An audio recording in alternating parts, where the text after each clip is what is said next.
Defining the cognitive level within the learning goal is essential in assuring that the goal is appropriate for the teacher and the students.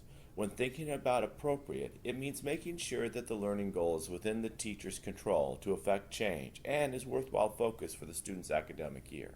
The learning goal must be designed in ways that the teacher feels that he or she has a fair chance to succeed, yet is ambitious enough to require high quality teaching to achieve it.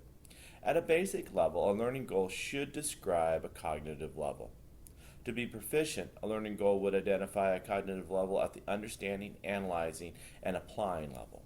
A distinguished learning goal would have students operating at a cognitive level of evaluating and creating, which allows students to demonstrate deep understanding in a variety of ways.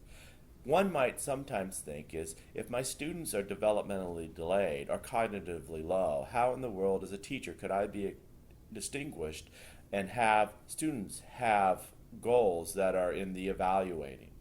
One example might look at is in a high school classroom that might have students that are developmentally delayed and low cognition.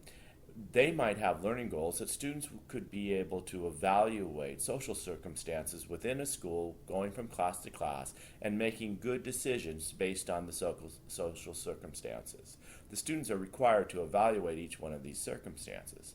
In this way, even though the students might have low functioning cognition, they can still be evaluating social circumstances even though the circumstances might not be that complex.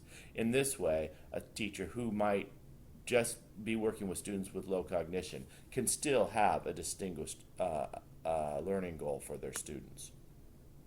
Let's look at one example here as a teacher tries to work through the idea of defining a cognitive level. The teacher's first attempt said, by the end of the school year, students will be able to determine fraction equivalents, add fractions, and subtract fractions in isolation and in real-world situations. The clarifying question an administrator might ask, or a team member might ask, is what does determine mean? I.e., does it mean to know? Does it mean to understand? Does it mean to analyze, apply, or evaluate, or create? Determine has an ambiguousness that really needs to be more specified. The teacher would answer, they need to understand fraction equivalence and understand what it means to add and subtract fractions.